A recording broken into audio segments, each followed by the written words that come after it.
Thank you so much for the opportunity to be here, both of you. And so I can't believe we're in a room full of people who love strategy. That's so fun for me. So I love it. Thank you for all being here and paying attention. Um, and so the title of this is Business Strategy, a New Approach.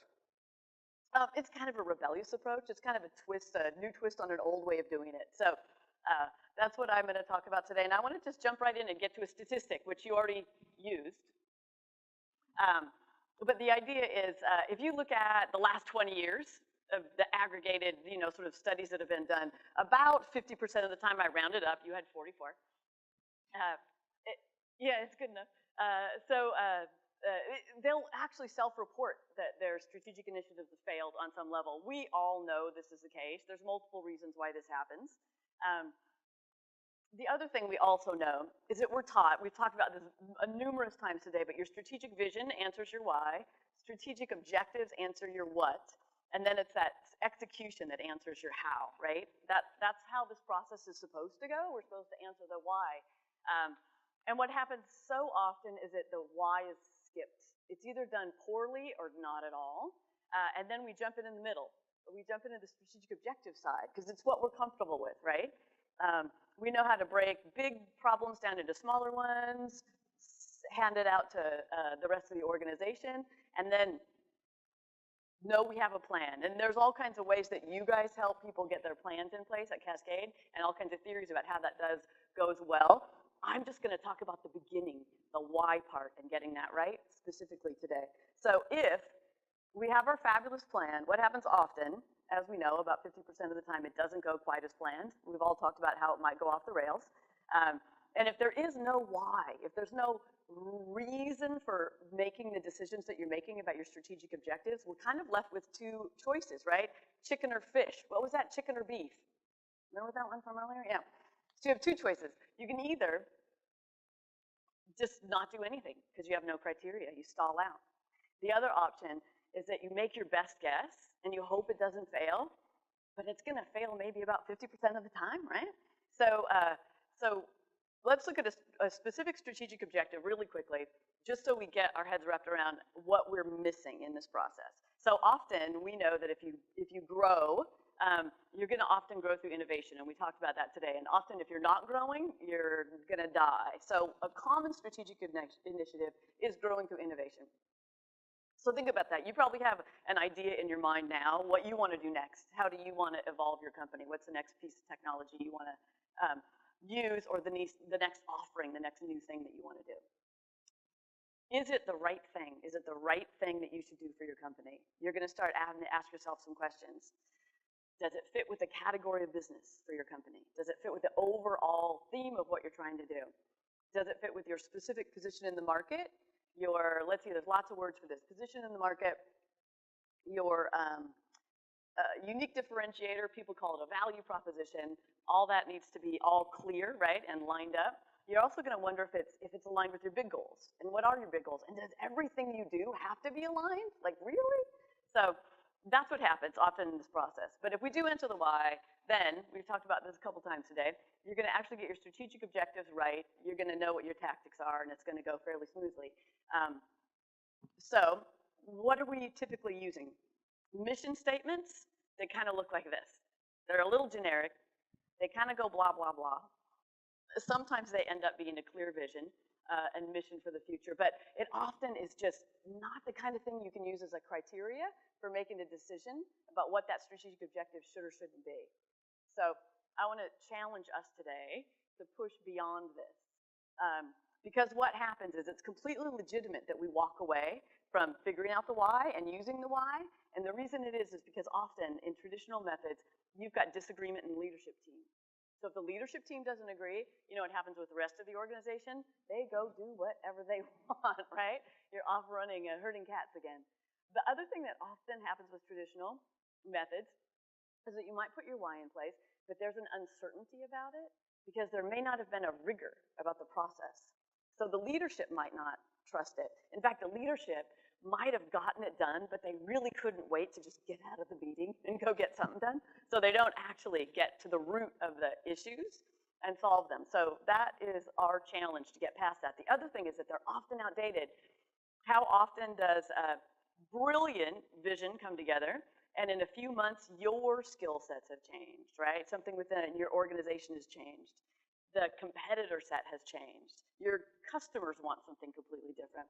All those things shift, and then it's out of date. And so what happens to the people that work in the organization? They go do what they want again, right? It's that same problem. And since those top 3 bullet points are so hard, that 4th one happens. And that is, there's no ownership. And often there's no ownership because the leadership team outsources it. And they actually want someone to tell you who you are rather than figuring it out yourself and owning it. So if there's that sense of ownership, we all have a completely different approach. And we all know this is broken in some way. We live in this world, right? Often. So we have Band-Aids. We have workarounds that we put on it. But if we don't get to the root of the problems, it's just going to fester. It's going to come up at some point. So we really need to get to the root issues. I would say, I think we shouldn't do this anymore. Let's not put any Band-Aids on it. So what I actually want to do, I jokingly say I want to start a rebellion. I want to resist all of the traditional methods and the traditional results that we've been getting and actually dig deep. So that's what I want to talk about today, some really specific things that we can do to create a why before you jump into your strategic planning process. And I blame this whole thing on my parents. So my father taught me that I could do anything I wanted as long as I worked hard enough, and I actually believed him. And my mother taught me logic, which made me really impatient with traditional business BS. So between the 2 of them, I was convinced that I could figure out a better way to do this, dive a little deeper, find a better way to answer these issues. And so I did. Carl talked about that. So I spent my life sorting this out. It's very exciting, and I want to talk about all the specifics that we can do to put that together. So if I'm going to put my money where my mouth is, we need to create consensus, and I want to talk about how to do that well. We need to create clear alignments throughout the organization. You're going to have the confidence to execute on it, which means you need to get deep. You need to get to the root issues and actually create a really solid vision for your company. And the last thing you need is to consistently update it so it's not out of date. So those are our challenges. That's what I want to talk about today. And you can imagine the sort of vision and execution you have at that point. All of your departments can come together on this, and you can execute really well, which is obviously where Cascade comes in. So consensus, let's talk about that one. So there are a lot of people out there that don't believe in consensus. They say it's actually impossible. So all I can say is I've had hundreds and hundreds of executives manage to get there. So if it's not what you think we can do, I've actually seen it, and I'd love to have a conversation about how it can get done. And the question is, who do you need to get consensus with? It's not your entire organization, can't be. But if you get the core leadership team on the same page, then you can have the rest of the organization on the same page. So the core leadership team, there's actually a study done at Harvard, and it identified that in any organization, there's only about 7 people maximum that actually make decisions that shape the company. So those are the people that you need to get on the same page. So that's not that hard to figure out. You can have a conversation with a CEO, with a director of a board. They're going to know who those people are. They're pretty easy to identify. So it's not impossible, but it's really crucial. So consensus. The next question is, what are we getting consensus around, right? Before we start figuring out what our strategic objectives are. So if you have your why, what does that look like? Well, after, I say 15, but I think that's just because I don't want to be as old as I am. It's been about 20 years. I basically identified 5 things that will speed this process through, and if you get consensus on them, they're ideal. So I want to talk about all 5, what makes good ones and what might make poor ones, and challenge us to make sure we have a really solid foundation before we move forward. So the first one you guys are all familiar with is values. Everybody knows you have to have company values. Often, they're done poorly. And the way they can be done poorly often is that they're aspirational.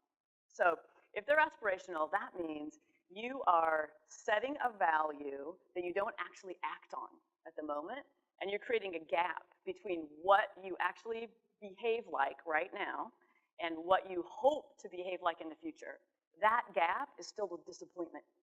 It's not a really good way to create a foundation for making decisions about a strategic initiative. So, not aspirational. Think about your values, and are they aspirational? Are they shared? Are they used to make decisions within your organization? Super important. The next thing that happens often, besides aspirational, is they're generic. So they're not unique, which means you're back to using it like the mission statement that we talked about, right? It's generic. It doesn't actually help you make any decisions about what you should do to move forward. And a lot of times we put things in our value set like healthy planet. And we do it out of peer pressure, not because it's a genuine value. So it's okay if you only have 2 values, but make sure they're genuine. So that's the other component that you need. So it needs to be authentic, and it needs to be specific. And then you'll have not disappointment, you'll have happy people inside and out. So what dovetails with values is your personality. And this one, everybody thinks they can skip. It's often overlooked. But values are, if values are representing your behavior, then personality is going to represent the style in which that behavior is actually delivered. So that's going to affect what we've been talking about a lot today is your company culture, where your, what your internal and external messaging looks like. Oh, there we go. That was, I skipped that slide. So it's going to affect your culture. It's going to affect your, the way you message things inside and out, which is highly important if you're going to like get a culture that works. That's always important. And if you're going to have an internal marketing department or an external one and you don't give them personality traits, then they're just guessing at the style of images or the style of voice, the words that might be used or not used. So very important on many levels. And I just want to talk about how you can use this really specifically to evaluate a piece of technology that you might use, because it makes this a little grounded and not quite so esoteric. So you guys have probably had this experience. Everybody has. You want to dial a company. So you pick up your phone and you've got some 800 number and you have to call it and you have to guess because they're asking questions that have nothing to do with you, and you try to get to the end and you hope you've answered them correctly. But what happens often is you get to the person on the other end and they profusely apologize that you did just screw up and you're in the wrong place and they can't transfer you to where you need to go, but they're really happy to give you an 800 number so you can go get in another phone tree and see if you can do it. Super frustrating. Not something you want to have anybody experience if you're a company, but sometimes you want to scale, right? You need to scale. You need to decrease your costs for scaling, so you're really, really excited to try something like a phone tree and do it well.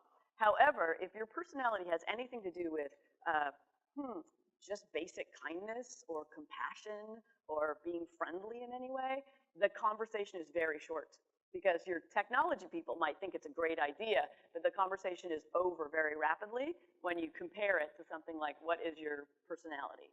So I found this to be highly effective, and there's other pieces that you need to have in place. So the third one, let's see, actually think about, we didn't pass out all those sheets. We were going to do that. Forgot about that. We could, but yeah, they're back there somewhere, but it's all right. We're cruising through it. So the brand personality, think about yours. So there's these little sheets that you'll get. So think about it. Is it recorded? Is it shared? Is it actually disseminated across the company? And do you use it to make decisions? And the other thing is, did your core leadership team agree on it? So if your values and your personality are not agreed upon, you're obviously going to run off in crazy directions. So the third thing that you need to have in place is your collective purpose. So that's your why, right? Simon Sinek talks about that. A lot of people talk about it. A lot of people call it your mission, right? And we talked about how vague that typically can be. But it definitely is the reason why your company makes the universe a better place. And hopefully that is pretty meaningful, because you're spending a whole lot more time probably with the people you work with than they do with your own families. So hopefully that's a really motivating one. So let's look at a couple examples so you can think through and challenge yourself on your collective purpose. And the reason I don't use mission and vision is because you've also had those conversations where people go, oh, is that a mission? Oh, or is that our vision? And it seems confusing. So I've actually just skipped that language for now and used collective purpose. So you can see in these examples, they're lofty things that are inspiring. So Mary Kay, Southwest Airlines, and Zappos. It has nothing to do with makeup, airlines, or actual shoes. But it's a bigger thing that's going to move the company forward. It's a bigger story about how they make the universe a better place. And Zappos is a pretty interesting company. You guys know much about Zappos? You guys are fans? Yeah, I see some nods. So to cultivate the wow, they actually really put their money where their mouth is. So when you go to sign up online, put in your resume, they will actually encourage you not to. Because if you don't want to reinvent yourself continuously and push, they will actually ask you to not submit your resume because you're just wasting everyone's time. The other thing that they do that is really incredible is once they've explained their actual collective purpose to you, they will hand you $2,000 to walk away. Because if you're not motivated by their collective purpose, they would rather find out now and have it cost them $2,000 than find out in a few months or years after they've spent 10 or 20 on you, and you still are only motivated by the financial side of it. They don't actually want you to work there. So I think that's a really great example of how you can use it and how specifically it needs to be inspiring. It can't be, of course, a financial goal. That's not going to motivate the entire company inside and out. So again, think about your collective purpose for your company. What is your reason for being? Was it created by your leadership team? Will it actually inspire the majority of your organization? Is it accurate and authentic? And do you actually use it to make decisions? Or is it just something that's dusty in the drawer? Okay, a big goal. We all know about these. You got to have a big goal. We talked about it forever, right? You got to know where you're headed. It needs to be a BHAG, basically, right? It needs to be a stretch goal. It needs to be a goal that you can fail at. Because if you can't fail at it, it's not that inspiring. It doesn't give you all that much to shoot for. And it certainly wouldn't cause everyone in your organization to individually and collectively work together to push themselves to become more. So this is really important. And I want to look at a few more examples just so we can get it. Zappos, you know I love them. But Lexmark, relatively boring company potentially, right? They make printers and ink cartridges, I think. So let's look at what they would do. They're saying we will have the highest number of customers for life than any other company. So that's a whole different way of posing where they're trying to head. And it actually humanizes the whole thing and causes people to absolutely stretch and become more. So Gillette, they make blades with handles. That's about it. That's pretty boring. But let's look what they have for their goal. So they want to offer the highest total brand value of any brand ever. Again, it could be a boring company, right? But it's actually they're pushing their people to be more. So again, we should look at what we're doing for our big goals, our stretch goals. What do they look like? Are they shared and recorded? Do you actually use it to make decisions for how you're going to choose strategic initiatives, and move forward? It's so easy to write this down somewhere and then never actually reference it. So quite crucial. And then does your leadership team really agree on it? Again, if they don't, you're just going to run off in a whole kinds of different directions, and it'll be a point of failure in your plan. Okay, here's a big one. This is your position in the market, and you need to look at your organization's strengths, your customers' need, and find out where your competitors are not, right? This is a typical formula for a value proposition, a unique differentiator. There's lots of different words for it. So the thing that you also should do, if you want to make this really powerful, is make it represent multiple strengths. Because if it represents multiple strengths, you will end up being able to hold that position in the market a whole bunch longer and not just become the commodity that's the race to the bottom for price. So this is what we want to do, and the sad thing is that since this is really difficult, it's hard to achieve. It's often outsourced. So the poor marketing department gets stuck with it. The leadership team really doesn't want to touch it. I was actually doing a session with this gentleman. It was actually half the team was in India and half the team was in the United States. Really interesting company, very much an up-and-coming company and exciting. But we'd spent hours getting everything teed up, and then we got to this point, and the CEO got so nervous. And I could just see him, like his whole personality shifted, and I'm like, wow, what's happening with you? And he goes, we can't do this. We spent 6 months trying to do this. we better take this offline, you know? So it was really amazing to watch him just struggle. So I completely feel how hard this is, but it really needs to be something that the whole leadership team agrees on, because it's so crucial to making decisions about where you're going.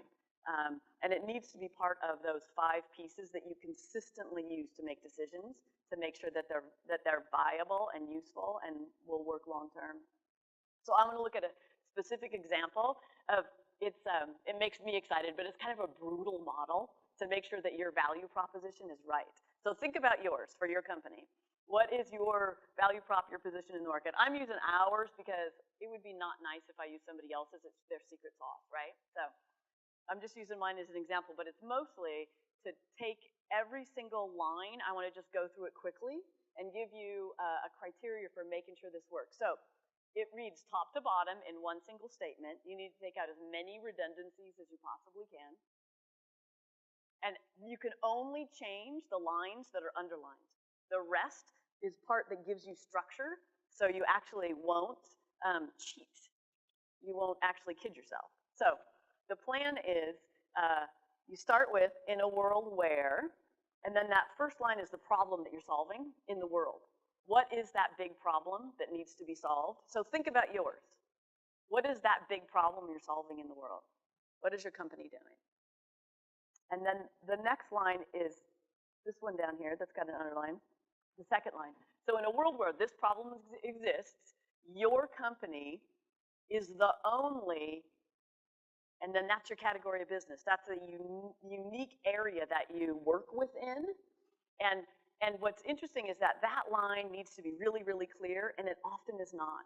Often people don't even agree on what their offerings are, frankly, so let alone what their category of business is. So if you get your category of business right, it means that you know the first point of contact philosophically with your customer. So if you have this problem that's up top, and you're the customer, the user that you generally are selling to, they have this problem, they're going to look to that general concept to find you. And if you don't get that right, you're going to miss them at your first point of contact. The next one that you need to get right is what you do that's radically different from anyone else and highly meaningful to your audience. And it needs to be they need to need it now, right? It can't be something they want to put off. So if we review it from the top, it's in a world where you solve this problem, your company is the only company in this category of business who offers this unique thing that's radically different from your competition, highly meaningful to your audience, and represents multiple strengths. So if you can get that right, that is awesome. And the last 2 are who you're serving as specifically as possible you can possibly get it. And the 5th one is why that group buys the unique thing that you offer when they have that problem and they head to that category of business to find you. So that's a really, really solid way to create a value proposition that you know is solid and you can use it to make all your decisions off of. So I challenge us to not have any business BS in any of these 5 categories that we just talked about. So think about your position in the market. Is it recorded and shared? Does anybody outside of your marketing and sales department even know what that is? Do you use it to make your strategic plan around? Is it used for decisions company-wide? Does it represent multiple strengths? Did your leadership team agree on it? Is it meaningful to your buyers? And does it solve a current problem for them right now? So I could go on and on and on and on about all 5 of these, but I only have 30 minutes, I think. So these are the main things I wanted to cover with you guys today to help all of us get really serious. And I struggle with this too with my company. I go over and over to make sure I have these things right and make sure we're using them as a criteria. So it's all very crucial, and I really want to get this right. So I want all of us to get the strategic vision right, get your what right, get your how right, and it's a pretty smooth process. So we actually have created a method where we can get your leadership team on the same page in 8 hours. That's the thing that took about 15 years, 20 if I'm admitting my real age, to actually pull that together. So I'd love to talk with you guys more about where you guys are struggling and where you're not. But quickly, I want to just give you a bit of encouragement. in that in the last few months, let's see, I think 7 months, these are just a couple of case studies that are legit. I was there, these are actually all written by these companies. They're not written by a marketing department. So IOpipe is a technology company, and they were zinging along just fine. They have a really cool culture. They have a really healthy company culture, but they wanted to make sure their strategy was done really well. So they did this. They got their leadership team together and they got everybody on the same page, and they had 330% growth in 5 months. No kidding. This happens a lot when people do that. nClouds is an interesting company. They've got a consulting, a professional services component, and a piece of technology, and they were juggling 2 brands. And they were not quite sure, do we have 2 different brands? Is it the same brand? Are our targets gonna collide? You know, can we message the same way with both? And I remember the CEO at the time, he had this huge grin on his face at the end of the day. And I'm like, wow, JT, what is that about? Because that looks fun. And what he said was, he goes, wow, I started this morning and I was thinking we really shouldn't even waste our time on this process. We should just get rid of that piece of technology. I don't know, I just didn't think it was a good thing, and I really just wanted to go do something else today. And he goes, but I'm glad I came, because now I'm certain I have $1 billion idea. And so his whole team went nuts, and they were able to double their talent, double the size of their team, and double their revenue in 7 months. And that's just from tuning themselves up and running together. The last company I think is really interesting. I'm just going to stop with this next one, 6ix9ine. So they've been around for 10 years. They were a very, very successful company. They would have been just fine to keep doing what they were doing. They didn't need to do anything. But they decided they wanted to evolve to the next level. They wanted to take that leap. So they actually got together, tuned everything up, got everybody on the same page, and then created their strategy around it. And they're now poised for 278% growth after 5 months, and they had already been doing this for 10 years. They didn't change any of their offerings. They just changed their focus and their plan, and they got clarity with the leadership team about their why. So you can check more of those out on the website just for inspiration. So these are the 5 things we're talking about. I would love to get more feedback from you. We're going to be here until middle of the day tomorrow. So I would love to learn from you about what works and what doesn't work, and how I could be helpful to you in any way, shape, or form. So might I encourage you to join the rebellion and make a rule that there's no business BS, and just join all the people that are doing it and doing it well. So that's all I have for today. Thank you. Yeah.